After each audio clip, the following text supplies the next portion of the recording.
আমি দিয়ে দিচ্ছি। এরপর যেটা দেবো বন্ধুরা, দেখুন এইখানে যেটা দেবো, এইখানে আছে শুধুমাত্র সবজির খোসা না, এখানে আছে চা পাতাগুলোকে জলে ভালো করে ধুয়ে সেটাও আমি দিয়ে দিচ্ছি। তারপর এখানে ডিমের খোসাটাকে এইভাবে আমি গুঁড়ো করে ডাস্ট এইভাবে গুঁড়ো করে দিয়ে দিচ্ছি। এটা কাঁচা ডিমের খোসা, এটা ভালো করে জলে এইগুলোকে ভালো করে ধুয়ে নিয়েছি। তার মধ্যে দেখুন এখানে আছে পেঁয়াজের খোসা আছে। যা হবে শুধুমাত্র রান্না করার সবজি বাদে আপনারা সমস্ত রকম এর মধ্যে দিয়ে দেবেন। তারপর এখানে আমি যেটা দিই সেটা হচ্ছে বন্ধুরা একটু সরিষার খোল, এইভাবে আমি 1 মুঠো দিয়ে দিচ্ছি। তারপর যেটা দেবো বন্ধুরা, এখানে দেবো নিম খোল 1 মুঠো, তাহলে পোকা হবে না। এখানে আপনারা নিম পাতা দিতে পারেন, হলুদ গুঁড়ো দিতে পারেন। এরপর আমি একটু হলুদ গুঁড়ো দেবো, এর মধ্যে একটু হলুদ গুঁড়ো দিয়ে দিলাম। তারপর যেটা দিচ্ছি বন্ধুরা, দেখুন এখানে আমার বাগানের যে পাতা ফুল সব পড়ে থাকে সেই পাতাগুলো এর মধ্যে দিয়ে দিচ্ছি। তারপর যেটা দেবো বন্ধুরা, এটা হচ্ছে একবারে পুরনো গোবর সার আমি দিয়ে দিচ্ছি। এইখানে আপনারা মাটিও দিয়ে দিতে পারেন।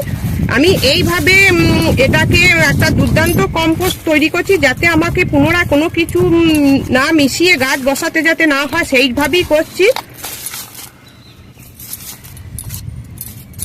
এইভাবে আপনারা করতে পারেন। এর মধ্যে আপনারা বাসি ভাতও দিয়ে দিতে পারেন।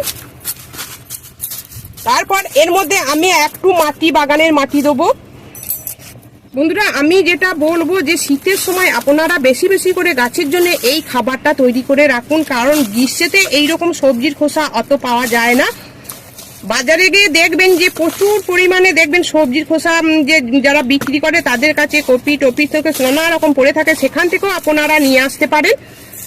এইভাবে মাটিটা দিয়ে দিলাম। তারপর যেটা দেবো বন্ধুরা, দেখুন এইখানে গুড় আছে, এই গুড় জল আমি এর মধ্যে একটু অল্প করে ছিটিয়ে দেবো।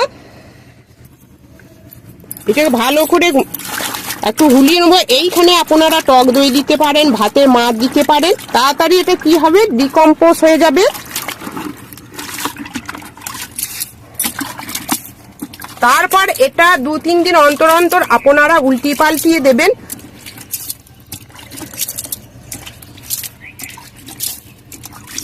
দুর্দান্ত একটা কম্পোস্ট তৈরি হয়ে যাবে। দেখবেন এইরকম সুন্দর বাগান আপনারা একটা বিনা পয়সায় করতে পারবেন।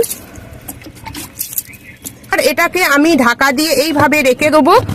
ব্যাস, আমার কম্পোস্ট তৈরি করা হয়ে গেল। অবশ্যই আপনারা এই পদ্ধতিতে আপনারা করবেন। এখানে দেখুন বন্ধুরা পেঁয়াজের যে পাতাগুলো বেরিয়েছে, যেটাকে শীষ বলা হয়, কত সুন্দর হয়েছে। আপনারা এই কম্পোস্ট দিয়ে বসাবেন। আমি সম্পূর্ণটা এই কম্পোস্ট